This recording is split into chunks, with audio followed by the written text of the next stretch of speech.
Pledge of Allegiance. I pledge allegiance to the flag of the United States of America and to the republic for which it stands, one nation, under God, indivisible, with liberty and justice for all. Thank you. Welcome to the regular meeting of the Lincoln County Commission. It is Tuesday, June 11th, 2024. Welcome to all those that might be also listening, streamlining and so forth. So we're glad that you're here in attendance, those of you physically and those of you that have taken the other avenue to listen. The first action of this commission, we need board action to approve the agenda. So moved. Second. I have a motion and a second by Landine and Aaron's. Any discussion? Okay, call the roll, please. Commissioner Aaron's? Yes. Commissioner Landine? Yes. Commissioner Poppins? Yes. Commissioner Schmidt? Yes. Commissioner Gibbon? Yes. Then before I get a consent agenda approval, we do have one item to correct. Item number 2 under the consent agenda, that dollar amount should be $2,889,698.18. Move to With that being approve. said, do I have a motion? Move to approve. Second. Okay, a motion and a second by Poppins and Schmidt. Is there any public input? Would you repeat it? Would you repeat the number? The number was $2,889,698.18. Thank you. Okay, seeing none, call the roll, please. Commissioner Aaron's? Yes. Landine? Yes. Poppins? Yes. Schmidt? Yes. Gibbon? Yes, thank you. Let's move on to our regular business. Item number 1. Toby, is he here? Nope, I'll do the first readings on these. Okay, thank you. This is a first reading on an ordinance of Lincoln County, South Dakota, amending the revised zoning ordinance for Lincoln County by rezoning a portion approximately 104.17 acres of the property legally described as Northwest Quarter, except lots H1 and H4 and Tower Estates and Tract 1 of Neiman Edition and Ponderosa Park Edition. Section 6, Township 99 North, R50 West, from A1 Agriculture District to the I1 Light Industrial District. Is the applicant here by chance? These are just first readings, so we just read the ordinance. Okay, thank you. Okay, so the next one is an ordinance of Lincoln County, South Dakota, amending the revised zoning ordinance for Lincoln County by rezoning a portion approximately 5 acres of the property legally described as Northwest Quarter, except lots H1 and H4 and Tower Estates and Tract 1 of Neiman Edition and Ponderosa Park Edition. Section 6, Township 99 North, Railway 50 West from from the A1 Agriculture District to the Rural Residential District. Okay, thank you. I guess no other discussion. Obviously, this is the first reading. So with that being said, let's move on to item number 3. Terry Floyd. Good morning, Commissioners. Good morning.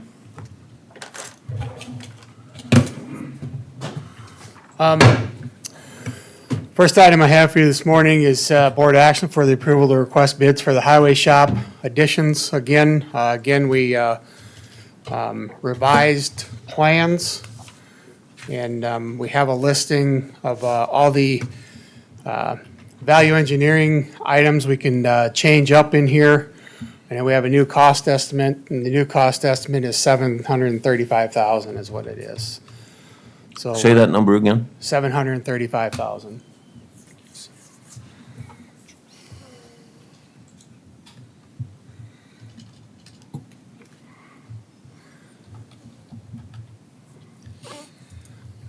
We also do have a new floor plan on there as well, so that's listed on the,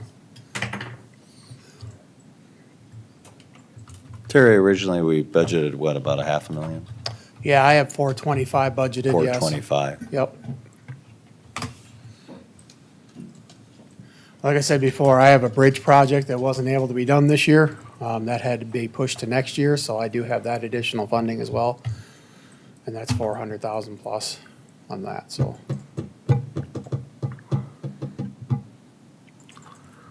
Any other comments by any other commissioners for Terry, or questions for Terry?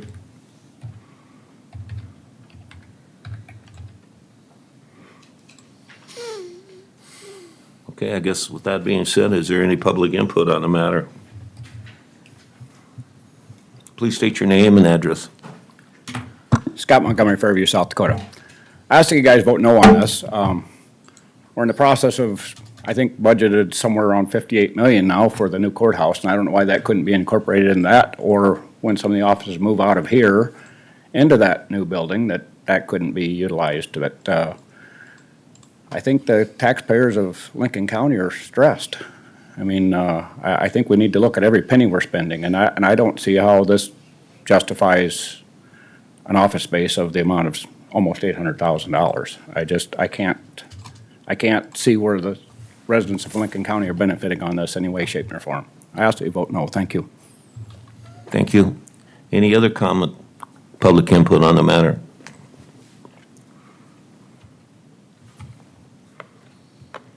Betty Otten, 46787 273rd Street NT. I too, I'm just amazed that a project that doubled for a highway shop office, and I don't care if he had a project that didn't go through and it's gonna go through to next year. This is insane to pay this kind of an amount for a shop office. Thank you.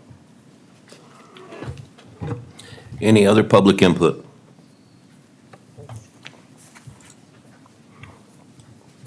I guess that being said, is there any other discussion by this commission?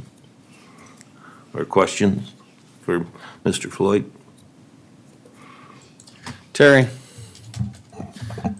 it was deemed a project that was necessary, but initial estimates were considerably lower. Any suggestions or options other than this that you can think of that would get us anywhere close to what we have previously thought was a necessity out there for the future of the county? You're talking options of providing office space? Yes. When we initially started talking to architect, I guess we had talked about possibly taking up a bay in the shop. But there's a lot of things to take in consideration, utilities and or not utilities, but as far as any HVAC that we have running in the shop floors, all that's gonna have to be tore up, redone, revamped to take that space. So I guess they were thinking that this is gonna be a cheaper option rather than doing that. Because I think we have that in-floor heating out in the shop. You'd have to reroute all that in-floor heating because you wouldn't be able to put office space on top of that. Because you'd have to anchor your supports down to the floor somehow. I might be mistaken, but correct me if I'm wrong, but didn't we talk about once about government housing or something separate that we could try to do out there, which would be Yep. much more economical? We did. We talked about putting up a building out there, but yeah, I mean, where are you gonna put it? You'll have to run all utilities to it. You know, I mean, it'll have to be a self-functioning unit basically on its own.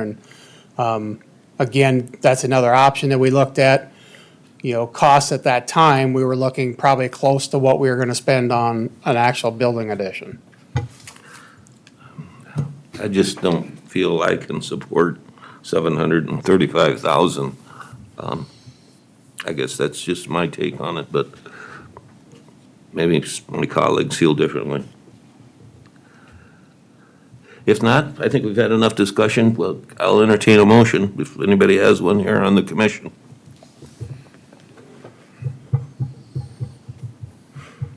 For discussion, I'll move to approve. Okay. And I'll second for discussion. Okay, for discussion, we have a motion by Poppins and second by Landine to approve.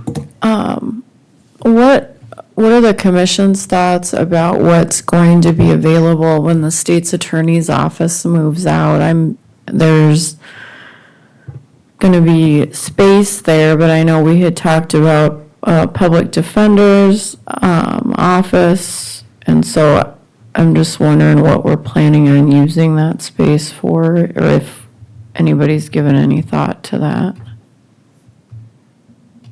I think, Commissioner Landine, there's been a lot of thought of what might happen. I don't think, unless John's here, has some other idea of repositioning offices. One of the things that I do have supported and still support is maintaining the operations as a whole out at the highway shop. I think it's been a good thing to have Terry and everyone out there as a unified group out there. So although I do believe there's going to be some open space, I would like us to only do in a last resort if we can't come up with a better solution, which right now at 735, it's a little tough for me, given our budgeted number was considerably lower than that, so.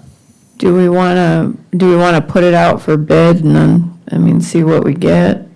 Or do we want to forego it for now? And I don't even know what the estimated completion date would be for that. Do you have any idea, Terry? My guess is we're probably 6 weeks behind from what we were initially, like a month ago when we opened bids. So my guess is we'll be pushing into February, March of next year for completion. So 25. Okay, any other discussion? Mr. Chairman,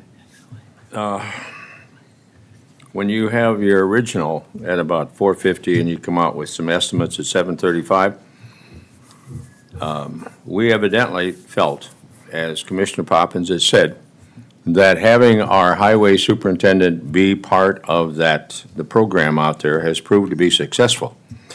So given the fact that 735 is a little bit hard to get around, Commissioner Landine makes a good point on trying to get actual costs rather than projections all the time.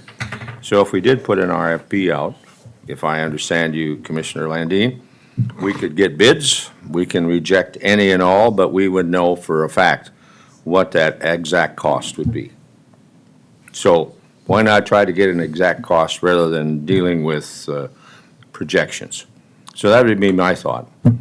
I'm not saying we're for it, I'm not saying we're against it, I'm just trying to get an actual number, and then we make that decision. So if it comes in well under budget, and it's near the projected cost of $450,000, well, then we can talk about that. But if it stays at 735, well, then I don't know that I can support that situation.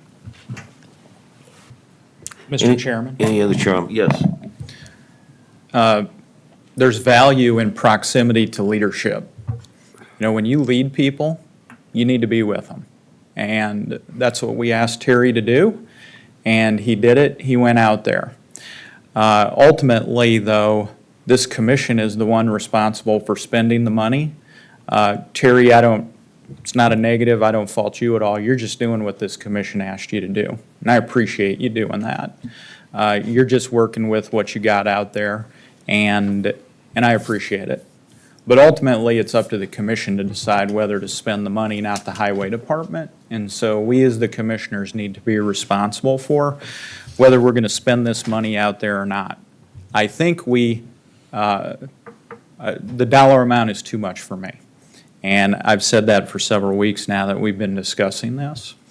The issue for me, though, is again, and I'm going to sound like a broken wheel here, or a broken record, excuse me. We keep doing things on an ad hoc basis, just when they come up. We don't do any strategic planning. We don't have a capital improvement plan. We don't have any long-term thought about what we're going to do. We're playing whack-a-mole. We see the mole, we take a hammer, try to knock it down.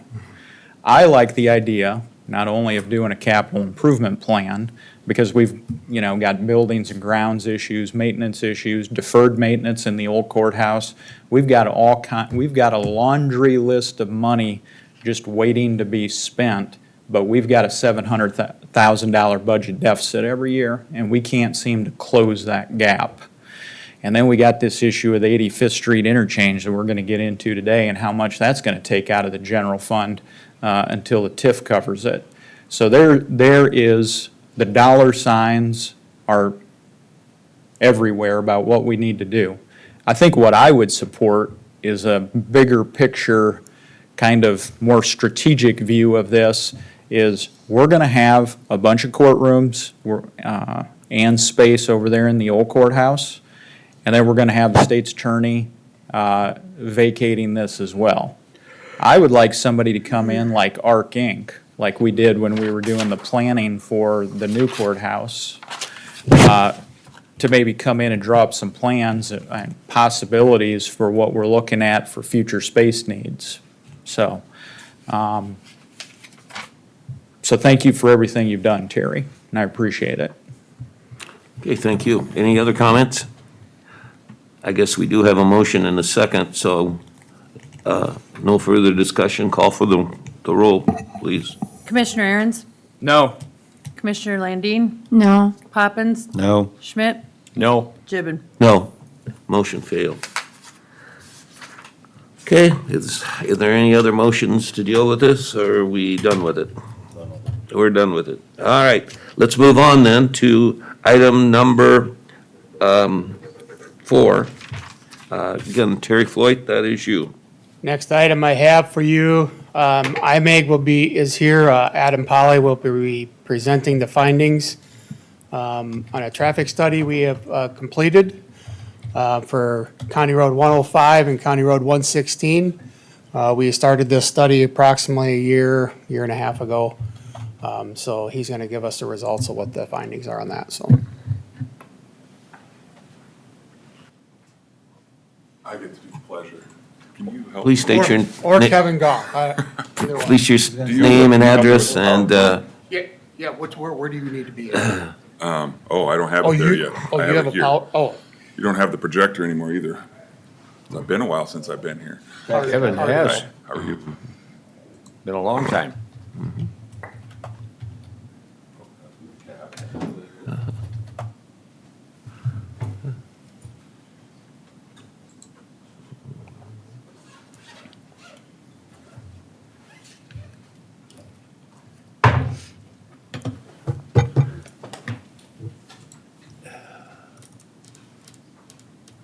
Is it just this top one right here? Yeah, that's it.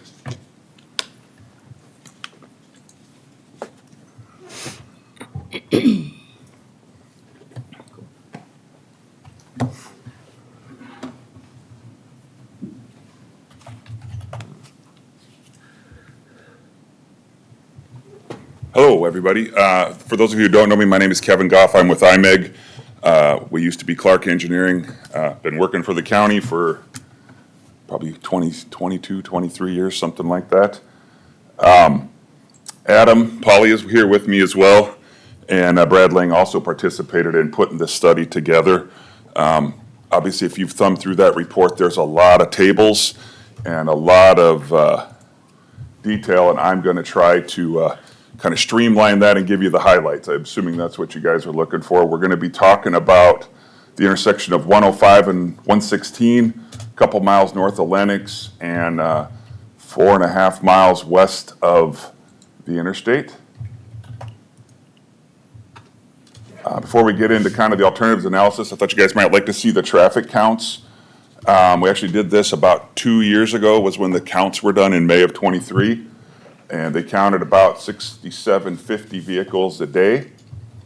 They're projecting 7,000 next year and 10,250. The projection number we use for that is 1.934% per year. That came out of a study. You guys had the DOT, I think HDR did it for them a few years ago. That's the growth factor that we're using, so it's the one that you guys have agreed to and accepted. That drawing to the left is just kind of interesting. I think some of you probably already know this. The yellow lines coming from the east leg 116 show the thickness of the line is the relative traffic. So it kind of gives you a visual cue on how much traffic. The green are the ones coming from the south, the blue are coming from the north, and obviously not much coming off of that township road to the west. So you can see our real difficulty is people going from the interstate to Lenox and back and forth, that travel. There's pretty substantive traffic north and south as well. But that's the predominant one. And obviously, that left turn is the one that I think is backing up and maybe causing you guys to start seeing some concern. For the study, we kind of took two approaches to this. We looked at some things to maybe give you some short-term options. Obviously, looking lower cost, get a little bang for our buck. And then some long-term options as well. Short-term planning window we're using is basically next year. And then, what can we do that might improve something next year? And then in the long term, looking out 20 years, which is a pretty typical design window. Some of the alternatives we considered, existing two-way stop control, that's what's out there now. That's obviously a short term. Could we add some turn lanes? We're looking at that northbound right and that westbound left, since those are the two dominant movements and the ones where the level of service is dipping the worst. Proposed all-way stop control, which is not atypical in the county to do as traffic gets higher on roads, and we looked at those with some turn lanes as well. And then we looked at a traffic signal, which would be more of a long-term, more significant with some different lane configurations. Maybe and ultimately would be looking at something like we did at Cliff and 106. It's getting to be 10 years ago probably.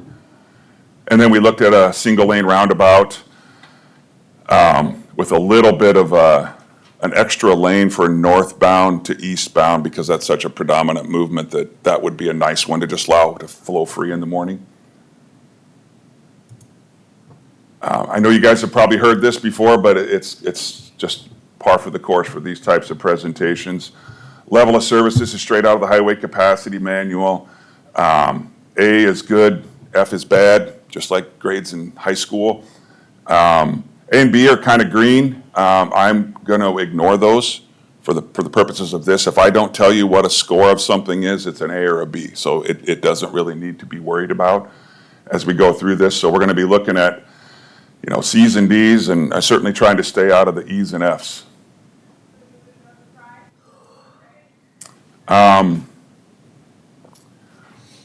This is the only table I'm going to show you. This is out of there. I just wanted to refer back to the study.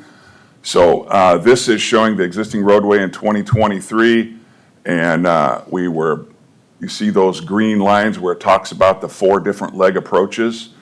The AM peak, which is that green line across the top, is B's and A's, so that's green. That's really performing pretty well. In 2023, we were starting to see in the PM rush that specifically that left turn movement from westbound to southbound starting to grow, and that's down to a C, and it's actually drifting close to a D, and I think we're projecting it will be there soon. Next comment at the bottom. In 2025, with the existing lane configuration, we're seeing a level of service D. That's when your phones are really going to start ringing. Level of service F is, that's catastrophic. We've never had something that got that low in the county in 2045. So we looked at some short-term alternatives, and again, I kind of focused on the ones that weren't A or B, so I'm not giving you all of the information, just trying to keep from putting 800 graphs in front of you. With two-way stop control, existing lane, 2025, we're headed to D. I just said that a minute ago. At some point here in the future, going to an all-way stop control will move that level of service for that westbound left up to a level of service C. So that's a benefit to the people who drive that motion a lot. To the people who go north and south and free flow through that all the time, they're not necessarily going to like that. That's one of those things where, and we struggle with that a lot in some of our intersections in the county, where it's one movement really dominates, and we end up having to react because of that one movement that backs up. At Harrisburg, north of Harrisburg at 106 and Cliff, it was the AM northbound that really caused us to have to act on that. And then there's a lot of problems with the signal in the long run for the other motions and the rest of the day. But that's definitely a short-term improvement.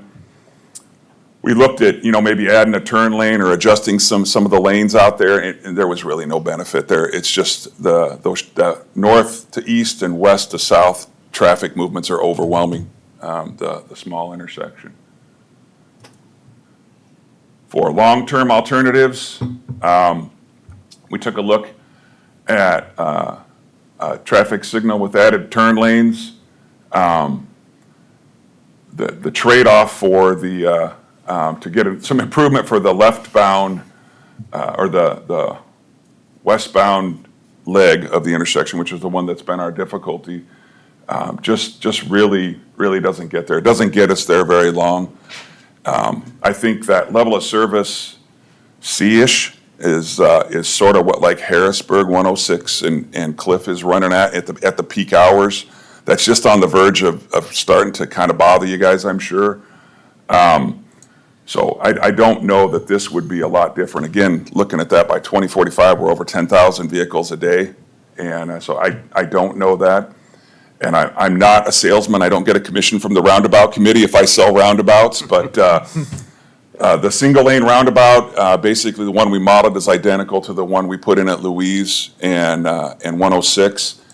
And that's going to be performing really well in 2045. So I think that was my last slide. So I apologize if I short-circuited that, but I know you guys didn't want me to go through all of the graphs and everything. So, but I sure can answer any questions you guys have.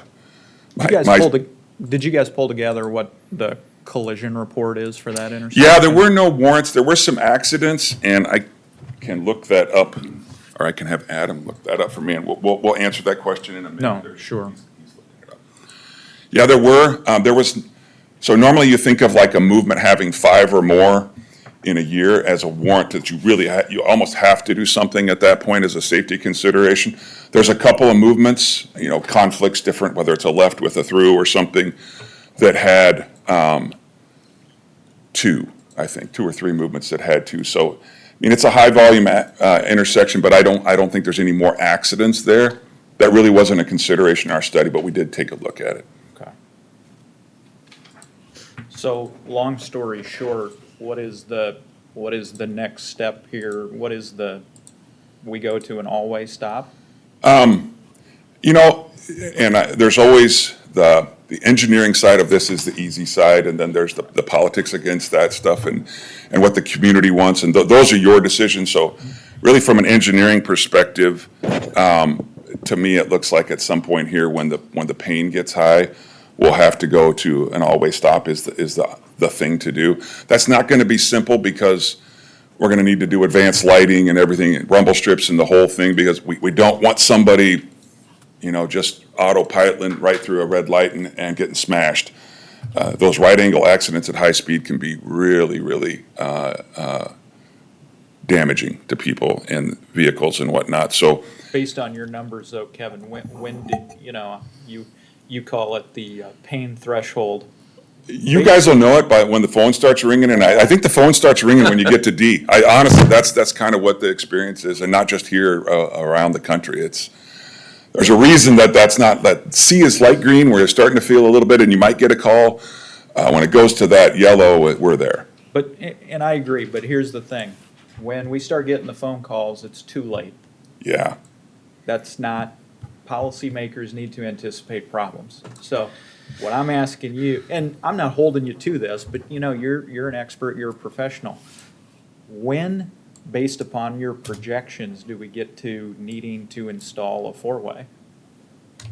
If you guys don't see any concerns with that, I would think maybe next year, this year, it's kind of a Terry thing. I'm assuming he would just do that with his own budget, and it wouldn't be a special project. Okay. He'd have to schedule the rumble strips, which I think come in once a year or something. So there's a little bit of logistics he'd have to go through, but I don't think people are going to object to that for the most part. You said next year, or what did you say? Well, so Terry has to put the rumble strips in to kind of give you that audible feeling that you're coming to a stop. Yeah. And he only has somebody come in to scratch those rumble strips into the road once a year. So if that hasn't happened this year, it's either a special trip back for him, which is really difficult to do. Sure. Or maybe he just puts that on his list for rumble strips next year. Okay, thank you.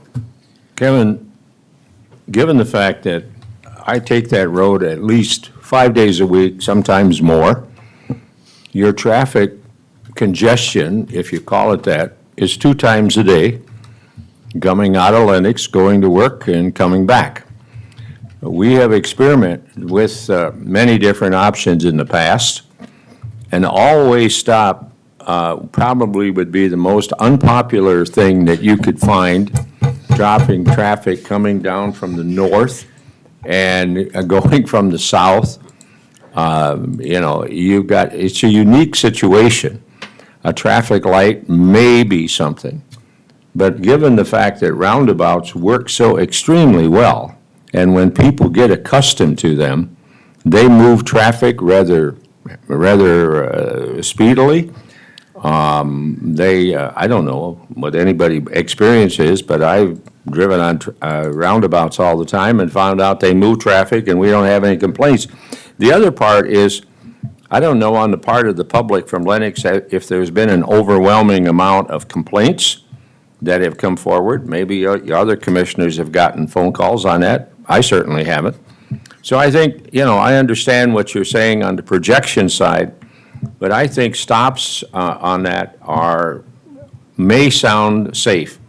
But in the long run, I don't know that they meet the challenge of, if you're looking to look at the future, as Commissioner Aaron's has said, then I really do think we got to look at the best alternative. And to me, the best alternative that you've talked about is a roundabout.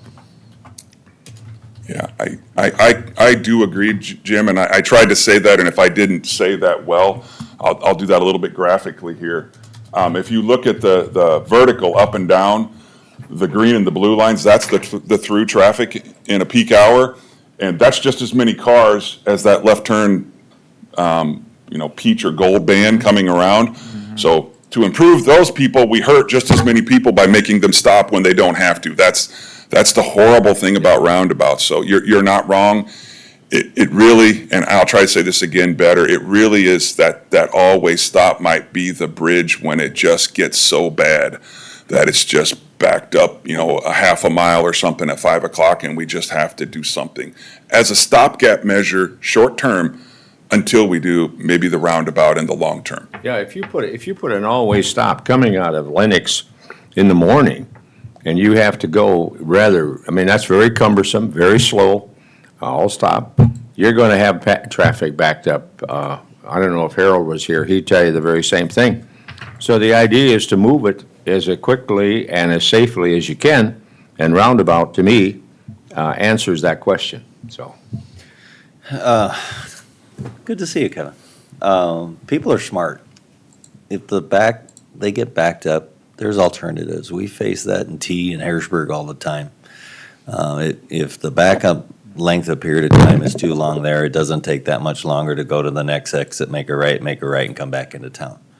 One of the things I was anxious, and Commissioner Aaron's asked that detail, which was fortunate, is, what's our accident count?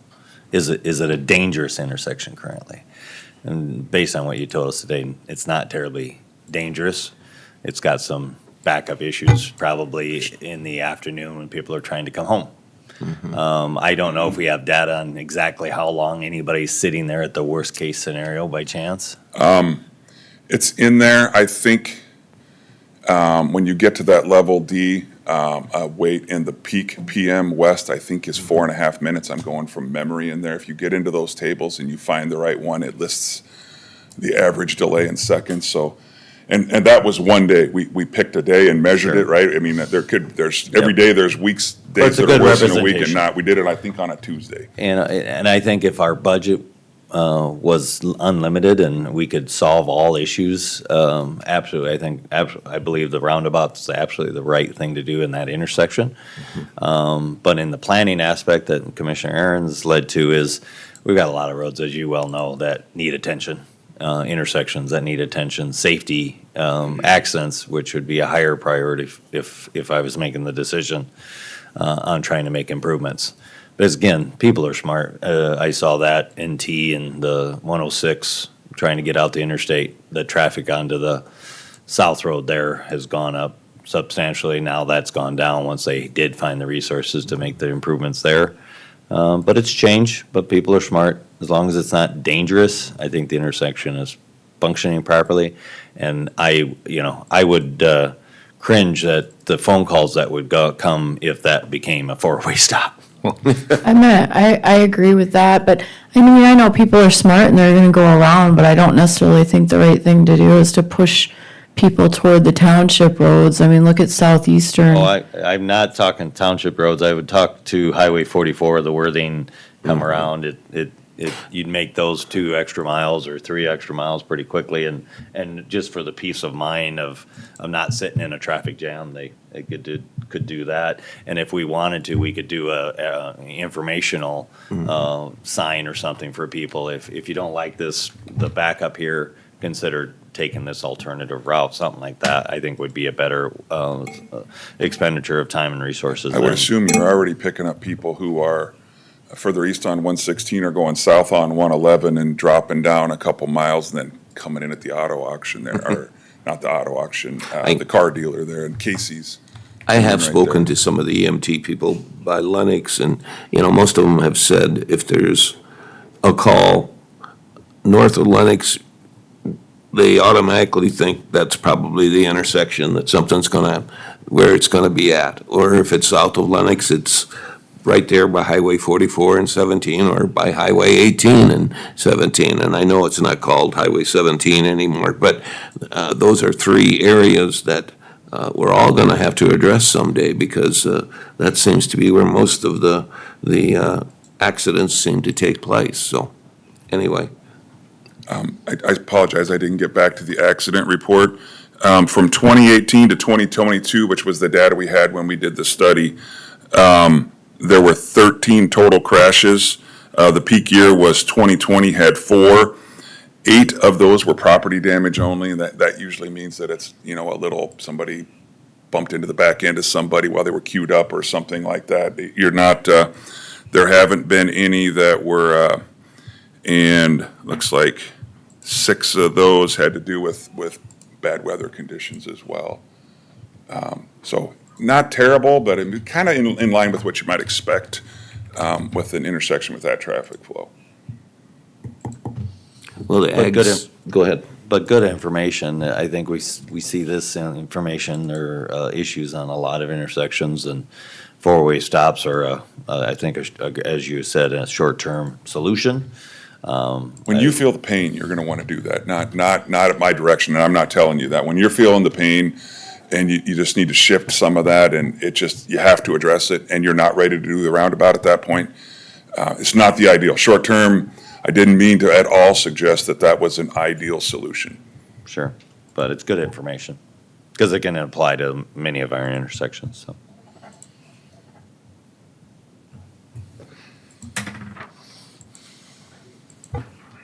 Any other questions for Kevin? Comments? Thank you for your information, Kevin. Thank you, Terry. Just a couple things to tail off on that. In 2026, we are planning a project at that intersection. Again, at this time, it's undetermined what it is. But I look back in the history of the county, and a prime example of not looking forward is County Road 106 and County Road 123, which is Cliff Avenue 106. In 2013, we did that project. We put a stoplight up there, we put turn lanes in up there. 6 years later, we knew that intersection was failing. And again, I don't want to go through whatever we're going to do with this one. I think it's ridiculous to bubblegum this until we have to do it. Again, like Commissioner Aaron's is saying, we need to look ahead, and plan out. So that's what I'm trying to do on this one. And again, my opinion, and again, I don't care what it is for an intersection, but something needs to be done. And if we're looking for something that's gonna take this 20 years into the future, I mean, that's what we need to do, because I believe the growth isn't gonna stop. So, but like I said, I just wanted to let you know in 26, we are planning a project there. Again, it's undetermined what it is at this time. Because I think, again, with going to just putting up a 4-way stop, I think that's going to quickly turn into a 117 and 106 intersection where that was a 4-way stop, where we're back in 17, 16. We had to replace that when we put that roundabout in there, because there were so many delays on the 4-way stop. I guess, Terry, I mean, the roads are our number one responsibility, or one of the top ones, along with safety. So, I mean, I guess I would like to see the roundabout move forward on that intersection, because I agree with you. I think just doing the Band-Aids like we so often have done, I don't think that's the solution. Terry, when you look at the future of Lennox, with the number of houses that are going in and the growth factor that they have experienced, every community seems to go growth, whether it's Harrisburg, T. And it's probably Lennox's turn right now because they have an industrial park that's growing. They've got housing and they've got water, which makes them desirable for future businesses to locate. So I think your traffic is going to increase exponentially, and that's that two-way situation.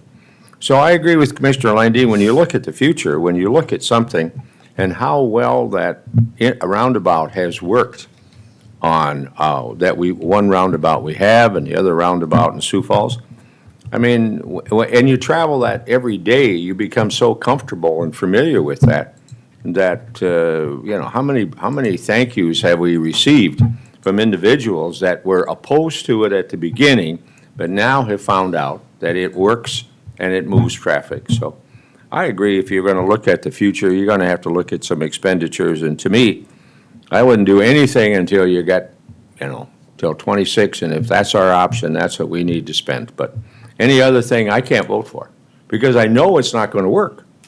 Hell, we've been there. I've driven the damn thing, so.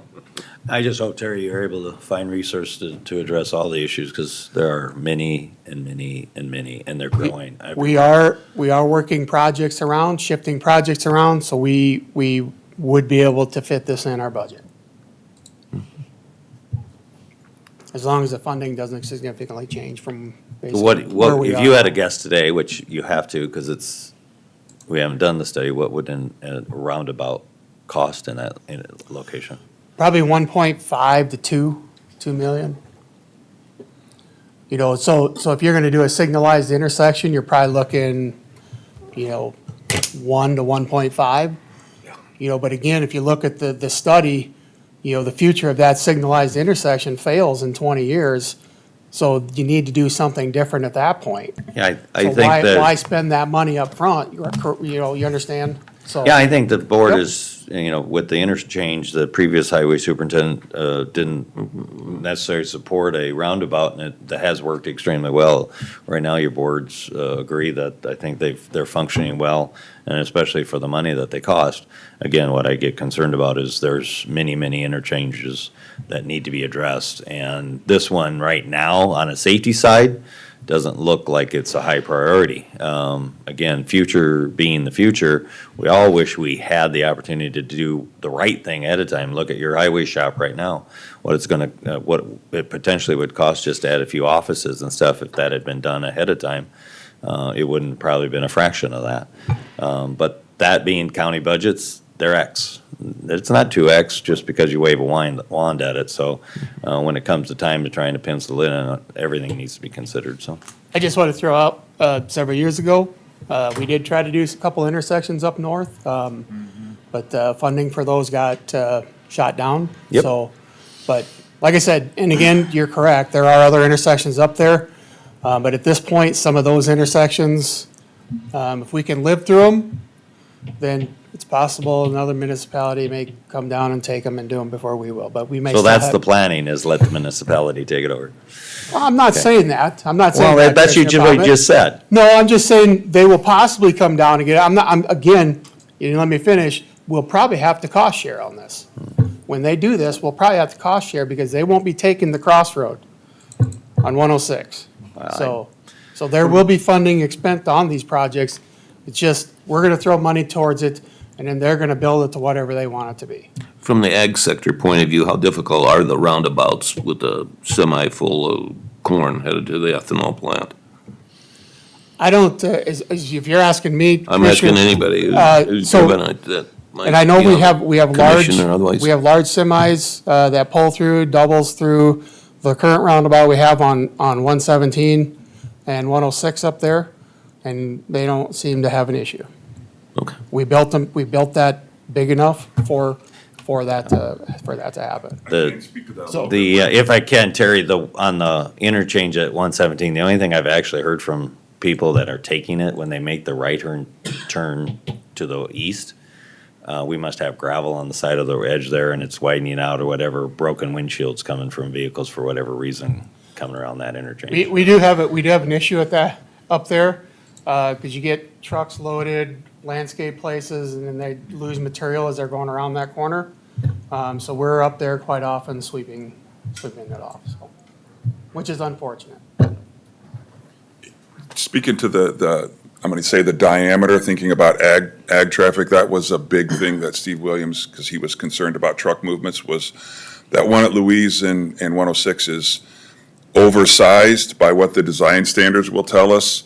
I think even the typical one in your plan that was put together is a little smaller than that, so I guess we would propose to build a bigger one again. I think that moves the trucks better. Otherwise, the trucks come to a stop and kind of have to wait for cars to get out of the way, and it's real difficult. So yeah, that larger size is definitely right for your roads, your type of roads.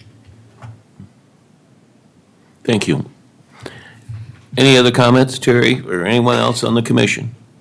I'm good, unless you have any questions for me, so. Any questions for Terry? Okay, thank you. Again, this is a presentation, no action at this particular time. This moves us on to item number 5. Mr. Rasmussen. Good morning, Chair and Commissioners. Steve Rasmussen, your Commission Administrative Officer.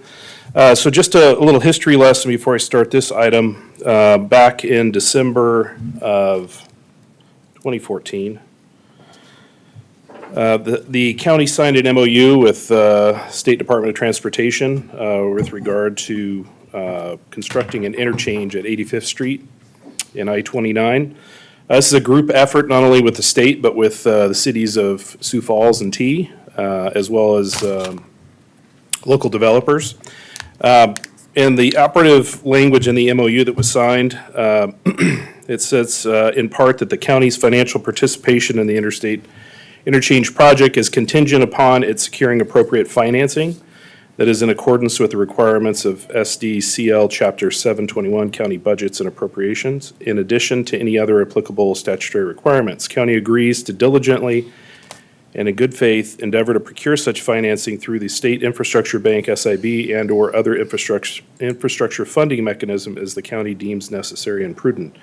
In this high interest rate environment, it's difficult to find financing. The county's commitment to this project is $15 million.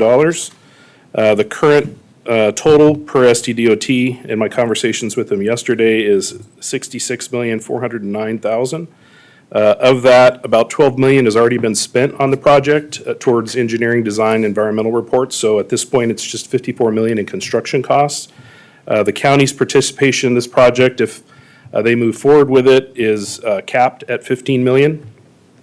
Any additional costs will be borne by the other stakeholders. And so at this point, the commission has tasked me with preparing a loan application for review by the Transportation Commission, which is scheduled for June 27th. And so this application that was drafted is still in the final stages. I do have additional information that I got from SDDOT staff yesterday regarding the structure of it. Per the MOU, the state was willing to provide us a 10-year loan. Typically, SIB loans are at a 1.5% interest rate currently with a 7-year term. They're open to a 10-year term because of the MOU.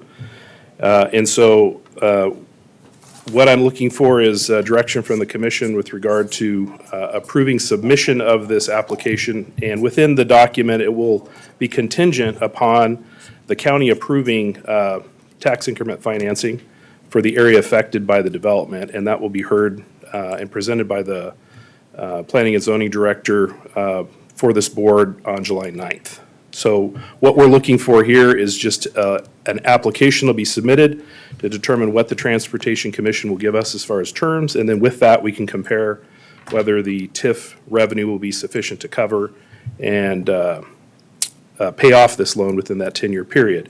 In the interim, while there is no revenue from the TIF, the state has agreed to allow the loan to be funded at the completion of the project, which would likely be in 2027.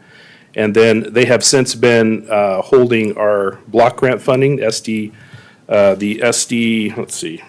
STPGP annual allocation, which is approximately 0.4 million or 400,000 a year. They currently have 1.3 million. So that would continue to allocate an escrow account to be used for debt servicing.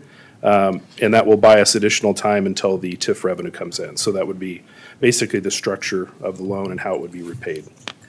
And when you say TIF revenue, the revenue for the TIF is going to come from the developers along that corridor?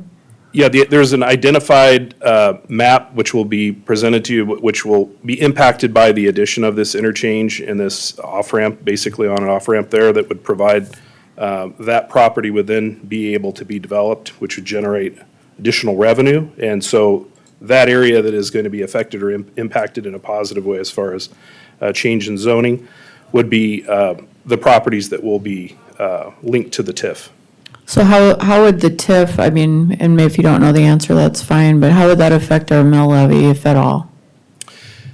So as far as the TIF and explaining how the increment would work, we would have a Right. baseline, and then as the value of those properties are improved and increase in valuation, as they get increased in value, we have a higher tax base there, and that additional increment would then be committed to loan payments.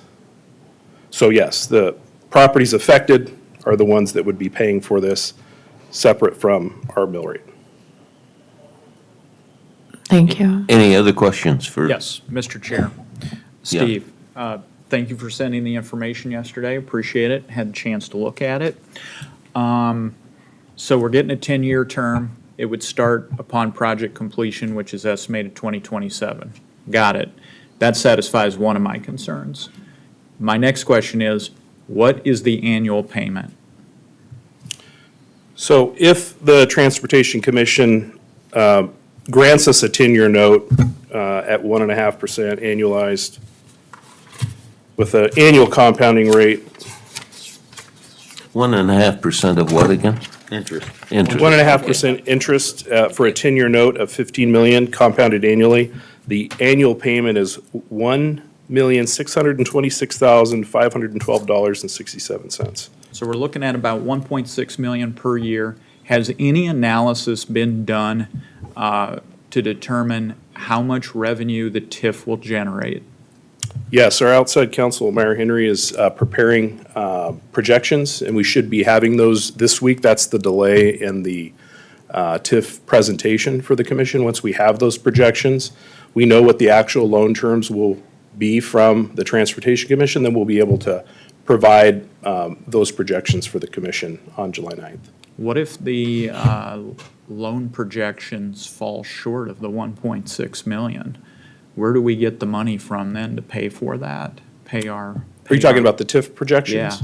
Yeah, so that is where I think that information will come in, and then you would be able to make that decision based on all the information you'd have, what the loan terms were versus what the projections were. You're just wanting to get the terms right now. Right. Yeah. So that would be July 8th, you'd have that information? I believe it's July 9th is the date. I mean, and here's what I'm concerned about, just from a process point of view. It feels like we're putting the cart in front of the horse. Like, if you're a regular homeowner and you're gonna go get a mortgage, you wanna know how much money you make every month before you decide what kind of house you're gonna buy. Because you know you're gonna have a $2,500 a month mortgage. It seems like we're going out and buying the house first and then we're getting our job second. I think what we ought to do, just from a process point of view, is have the TIF projections come first, then make the decision as to whether or not the loan terms are in the best interest of the taxpayer. That's Well, my thought. Yeah, and I agree with you. I think this is just to find out what those terms are at this point. If that's the case, and I understand it to be the same way, don't get me wrong. I mean, It's like getting I- pre-qualified for a loan. Yeah, basically. exactly. As I understand it, this is just an application. Correct. But if this is also kind of that dance of application/negotiation. And if we're foreclosed from any further negotiation after this, well, then that's a problem. So, because as I understand it, there has been some talks with the state, and that's kind of turned from water into jello now, and the jello's starting to turn into the concrete. It's too late for us when it turns to concrete. And so I don't want us foreclosed from being able to negotiate further with the state through this application process. Yeah, and I think one of the concerns here is we have an MOU that allows a 10-year loan, however, the SIB is only a 7-year. So in order to get that exception, we would have to go before the Transportation Commission, make our case and see if they're actually willing to give us those terms. So we really don't know what the terms are until we apply and see what exceptions they're willing to provide us. Yeah, and I'm not opposed to just submitting an application. It's like this whole thing of, submitting for bids, right? Yeah. Just because you vote to submit for a bid doesn't mean you voted to green light the project. Correct. So, I mean, Yeah. And they're aware that it's contingent and that we're not necessarily accepting terms. We just need to find out what those terms would be. Yeah, thank you. Yeah. Any other questions for Steve? Again, it does mention board action, but at this particular time, if we want to wait, We don't need to wait. They don't need to wait. we don't need to wait? No. Okay. Well, can I call for a motion then? Wouldn't so move, Mr. Chair. I was just, were you wanting public input before you Oh, asked for okay. a motion? Excuse me. Yes, public input on the matter.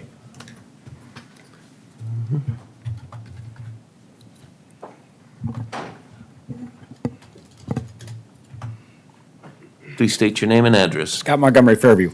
I guess I think we're on the hook for 15 million, right? Isn't that what, one way or the other? So if we're on the hook for 15 million, we can get it at 1.5%. I think it's something we better look at, but it looks to me by that, we're on the hook for 15 million, one way or the other. That's all I got, thanks. Thank you. Any other public? I would like to address that. Yep, go ahead. Mr. Montgomery, we actually are not, there is an out on the clause if we're not able to come up with the ability to make the payments or have the funding to do so. We are, have the ability to exclude ourselves from the, with the MOA as it's written. So at least it's my understanding. Thank you, Commissioner. Yeah, that's my understanding as well. This is just a application to see if the state will allow us to loan the money.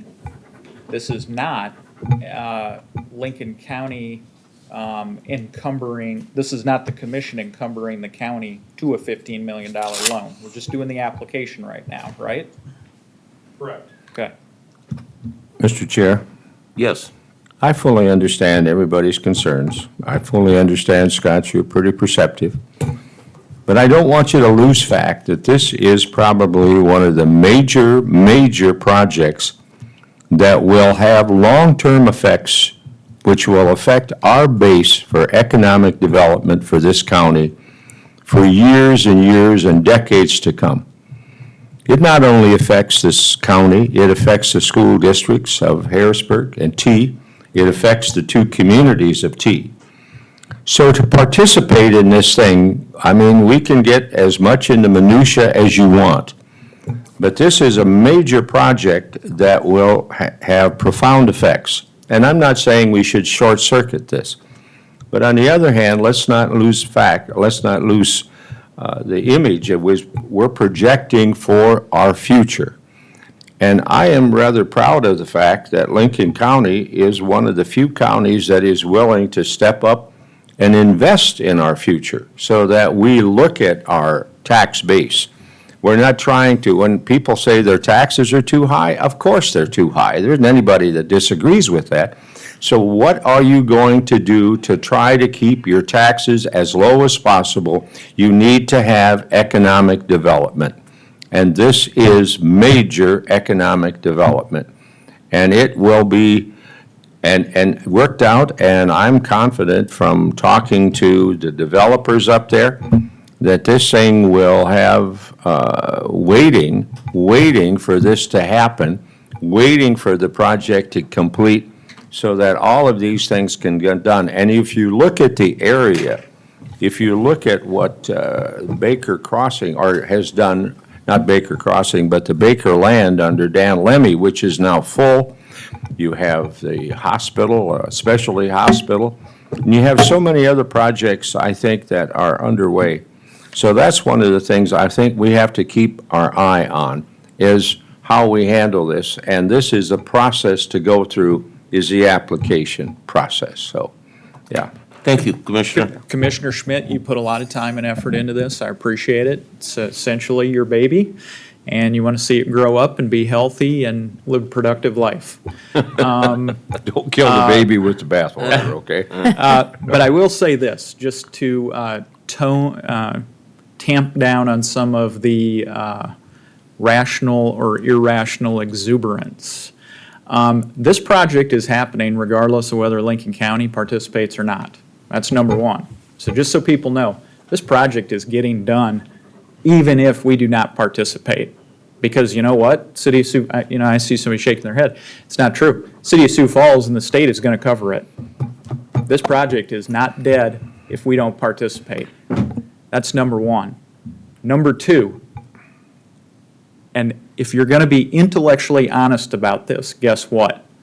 There are $15 million worth of other projects in this county that fall outside those city-county lines that need to be done, that are less sexy, less glamorous, don't have big-name developers attached to them, but affect people in profound ways nonetheless. And guess what? There's nobody sitting jumping up and down trying to cheerlead all those projects. And those projects probably will affect more people than what this 85th Street interchange will. So we've got to have some, perspective on this, because $15 million loan could do a lot of projects out there in the county. We could take care of those bridges, we could take care of those roundabouts, we could take care of signalized intersections all over. So when people start saying, if we don't do this, we're not participating in economic development, let me tell you something. This is a highly desirable commercial area that people ostensibly are going to want to invest in. It doesn't need more government handouts and more government welfare to make it happen. This intersection is going to happen.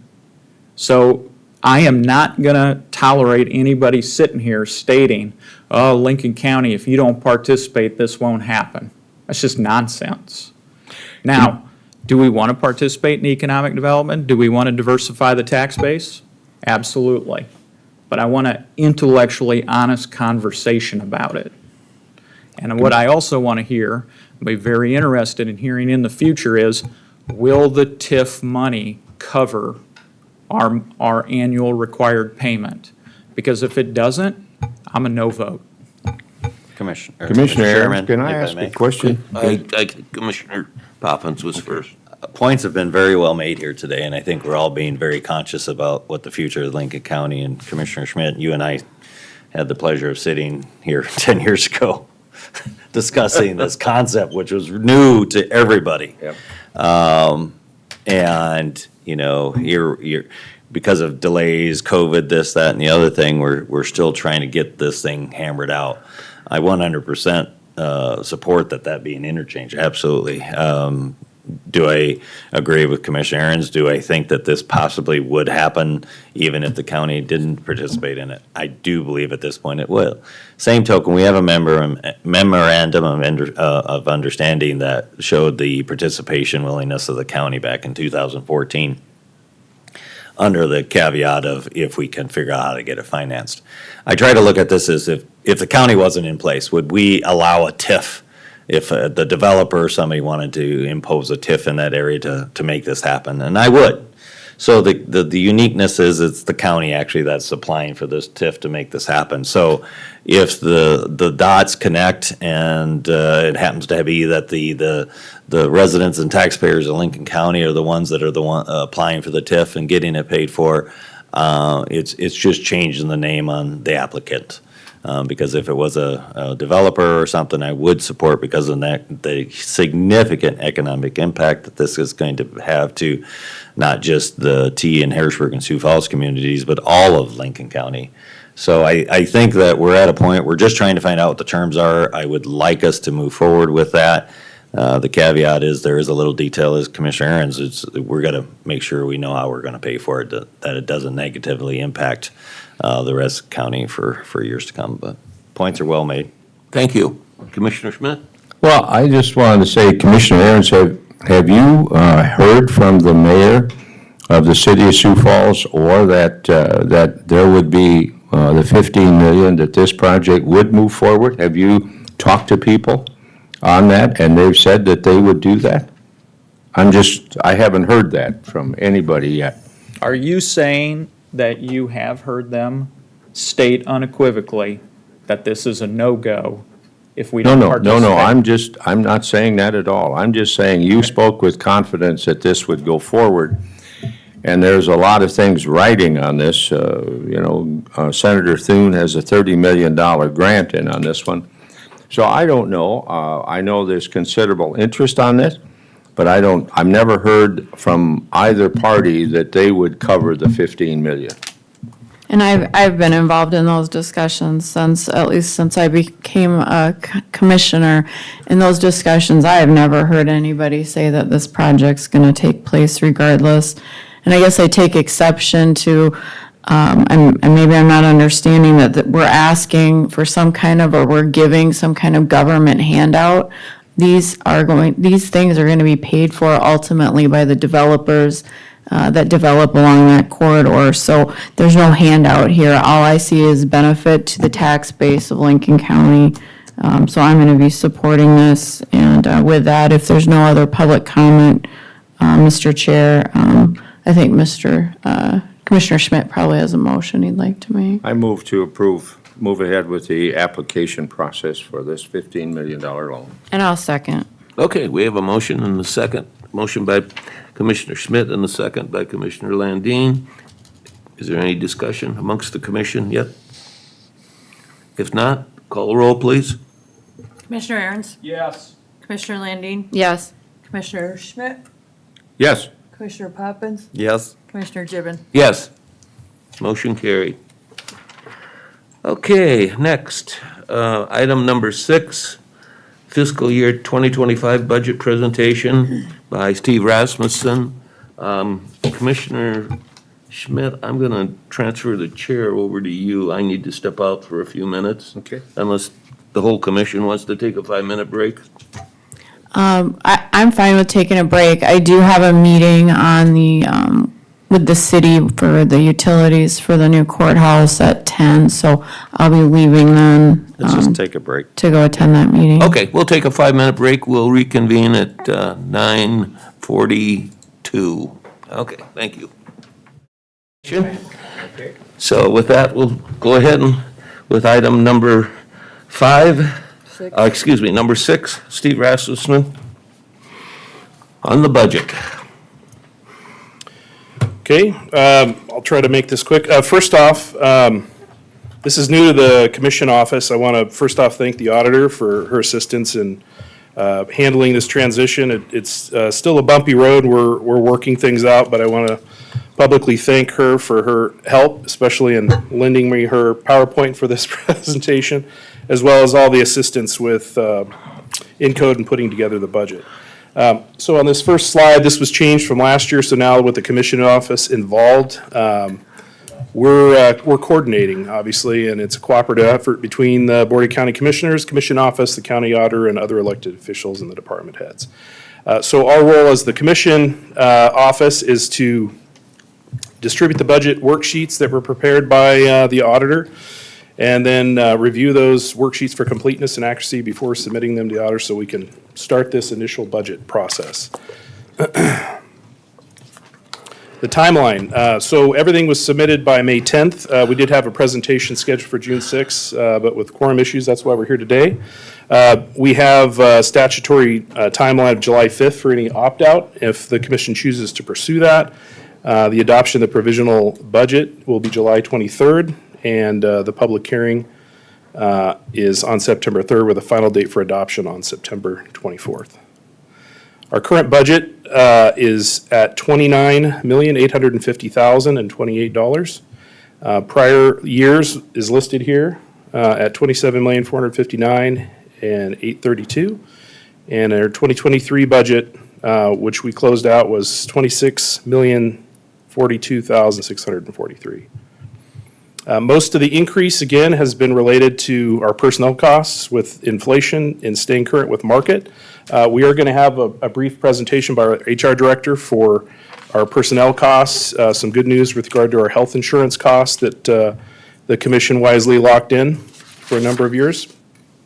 Here is our change in general fund cash as of the end of May 2024. Shows our balance is still continue to increase. We're at about 27 million. Steve, are we okay as a commission to ask questions as you go along here, or do you want us to wait till the end? Sure, I have an opportunity for questions at the end, but if there's something real pressing that Okay. you have on Thank you. clarification, feel free to speak up. Similar to last year, our actual versus our budget, we're way under relative to what our budgeted expenses are for 2023. We're about 3.36 million under as far as our actual, and our revenue exceeded by about 1.48 million.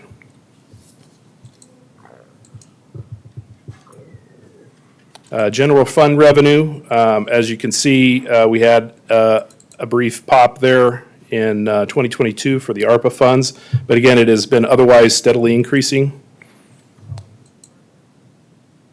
And we're currently projected for $22,909,756 for 2025 budget.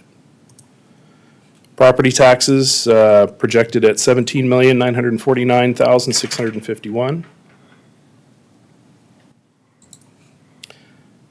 For our 2025 budget, we're using a 8% figure, which includes a 3% for CPI and 5% for growth on the property tax levy. And I thought this was an interesting slide to put together. This is new. Commissioner Landine had asked about mill levies earlier.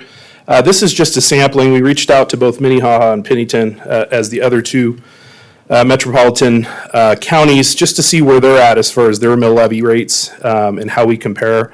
We've been hovering in that $2 rate per thousand for the last 4 years. And we see Minnehaha is in just above 3. And for Pennington, they're in the fours now, down to $3.71. With the overall increase in property valuation, you're naturally going to see mill levies start to taper off. But relative to where we're at versus other metropolitan counties, just wanted to show that information to you. How long have we been at that mill levy? Well, at least from the information I presented was back to 2021. We've been hovering in that $2 range. This is license and permits. It says here building permits. We had obviously a banner year in 2023, a lot of building permits. We're now calling those land use permits. It's more accurate because there's other revenue that comes into planning and zoning, and so we're just now categorizing all those as land use permits. Also a drop in the medical cannabis in 2025, but otherwise everything's fairly steady. Intergovernmental revenues slightly up, but steady. Same for charges for goods and services. Fines and forfeits, again at 247,000, projected 700 for 2025 budget, and I believe those are 3-year averages.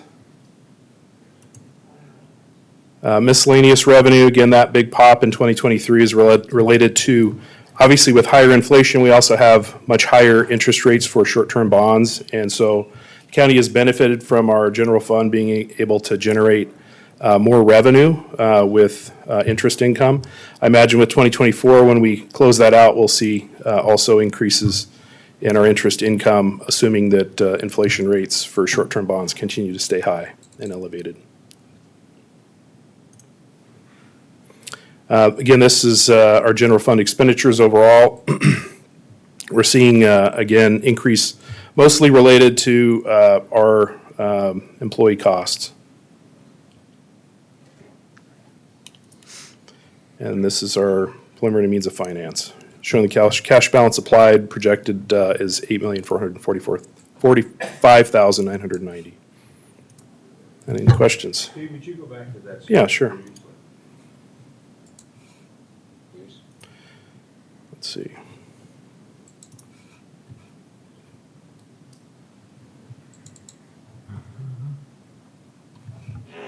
Mhm.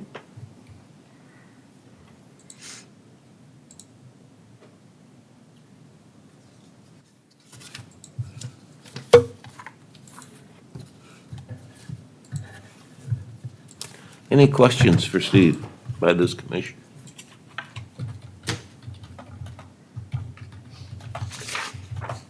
The only thing I would add too is relative to any work sessions, we can have those discussions after you've reviewed all the budget material. Just let us know and we'll schedule those work sessions either after a commission meeting or if we want to do a designated time, we can do that as well. Okay. Okay, any other comments? I know this is just a presentation, but. Yeah, Steve, do you know, like, across the state where we're at with our mill levy as compared to other counties? You know, I just looked at Pennington and Minnehaha as far as where we sit, because those two counties do have opt-outs, and they generally have more of a standing opt-out that they can then not accept. We don't have an opt-out, but relative to other counties, we can definitely look into that if you'd like that information.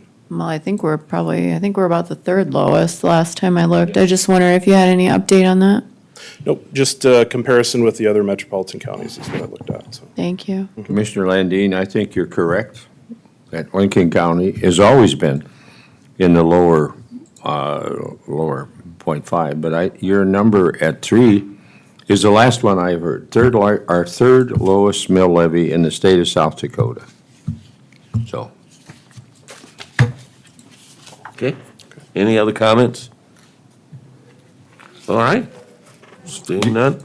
The other thing, just for information, I wonder how many opt-outs Minnehaha County has had and Pennington County has had and other counties have had, because we're one of the few counties in the state that has never had an opt-out. That is true. Thank you. All right, moving on to item number 7. Tracy. Good morning, Commissioners. I'm Tracy Humphrey, HR Director. Just wanted to take a moment here, and let me get the PowerPoint there. All right, wanted to take a moment to just share in the budget presentation that Steve Rasmussen presented. He included a 3% COLA for that, so I wanted to just share a little bit of the reasoning behind that and give you a quick update on HR. First thing we like to look at when we're talking about why we're doing the cost of living adjustment as we are is to look at staff turnover. As you can see here, we've seen a steady, small but steady increase since over the last 3 years. With that, we're slightly above national average, but sitting right close to that at the national average is 18%. Right now with Lincoln County, we are some of the lowest unemployment rates in the state, and also that's some of the lowest unemployment rates in the country.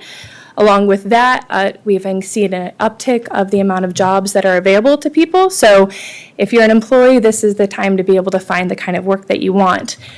So even though we have had considerable increases over the last 3 years, and thank the Commission for that, still the number one reason for why staff have left has been because of compensation or advancement. So when also we look at around the county, one of the other things we look at is what is our state of our staff, and looking at in the next 5 years, 20% of our current staff are eligible for retirement. So while our current employees may be compensated well, we're always wanting to keep that matrix to be at market. Want to show you guys the next graph here is for just the consumer price index and the employment cost index. It's a good data to just look at to see where do we sit compared to our nationally, regionally, and locally. The employment cost index is just what is the increased cost of it to employers for the same level of service with their employees. As you can see, we've stayed pretty steady in this area at about 4%. So while we're doing the same amount of work with the same amount of employees, you're still seeing a cost to the employer of about 4% locally. We didn't, one fun note is to see that we didn't see any huge spikes, unlike a lot of the other parts in the country with with like the private ECI and then the CPI, as you can see here, we're, like with the rest of the budget, we're imagining it'll be 3% for 2024. So this brings us to the graph that sort of talks about what our comparable counties are. A few years ago, you guys set forth to have a compensation and classification study done where an outside agency set what our comparable counties and government agencies are. So that way we can compare ourselves as well as we can to apples. So what I did here is took what 2023, 2022, and 2024 is looked like for increases. The first 5 lines are just estimating. That's what it is currently in 2024. By the end of the year, we'll see what that looks like. As you can see, I like to point down to towards the end of the page at the all comp government, comparing ourselves to the other agencies. Right now in 2024, there was an average of a 4.2% cost of living adjustment. Lincoln County chose to do a 3%. But we did, I want to note that you guys did approve for evaluations to happen mid-year, so many of our staff are having a realization of a more than that 3%. So with that info, we talked to all the other counties saying what 2025 is. We're all currently in our same budget conversations. So everyone that I spoke with from about 9 different agencies, they're estimating between 2 to 6% for their cost of living adjustment. So that's why we left ours at 3% just to keep status quo from the previous year. So that's why we recommended that to stay at market. 3% seems like a good number, but that is at your discretion, obviously, to decide. So I want to bring this info to you. I have one more slide I just want to briefly go over about healthcare, but before I do, just see if there was any questions from this commission about the cost of living adjustment. All right. Any questions? Comments? And then I'll just move to this last slide then about health insurance. Like Steve Rasmussen mentioned, I want to commend the board for deciding to agree upon a multi-year contract or agreement with Health Partners. Because of that, as you can see, the 7% is the cost that will have an increase of health insurance premiums, whereas nationwide, they're seeing between a 9 to 15%. So thank you, board, for doing that for our employees to keep that capped at that 7% for 25. I am working with our broker to look at the options that are for 26 so we can be ahead of the game with that. One thing I do want to note is that while our insurance premium is only going to go up by 7%, nationwide you're seeing a healthcare cost of 15 to 23% overall for the same services. So it is expected that our employees will see at least a 6% increase, whether that's due to prescriptions, co-payments, deductibles, and things like that. So there's 7% increase for their premium, but we do anticipate about a 6% just increase of cost for families in general when it comes to healthcare for 2025. Okay, thank That's my you. presentation. Thank you. That being said, I guess there's nothing else for Tracy. We'll go ahead for opportunity for public comment for those items that are not on the agenda.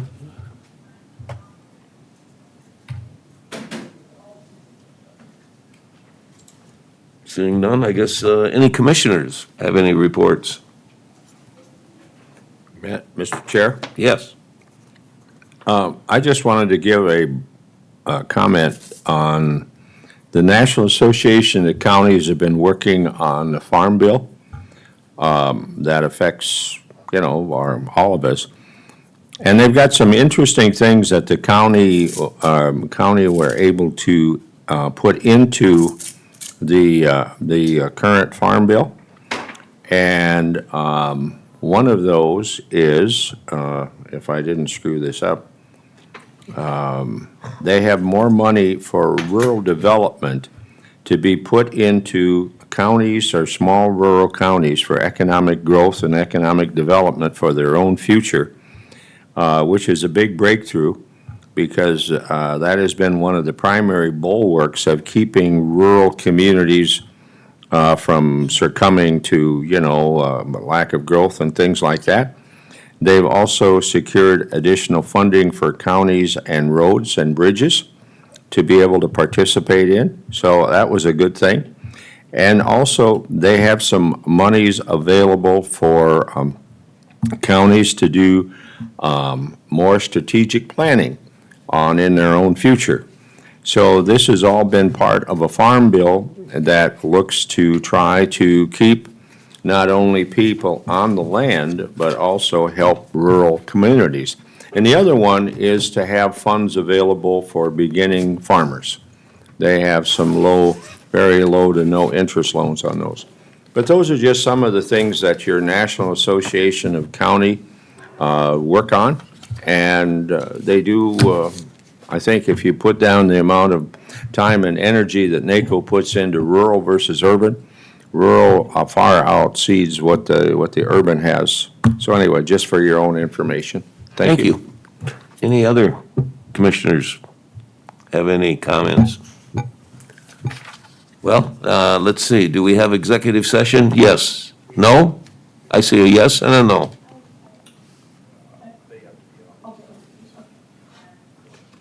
Yes? It's a no. It's a no. Okay.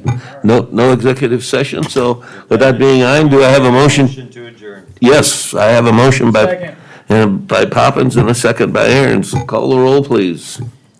Commissioner Aaron's? Yes. Commissioner Schmidt? Yes. Commissioner Poppins? Yes. Commissioner Gibbon? Yes, we are adjourned.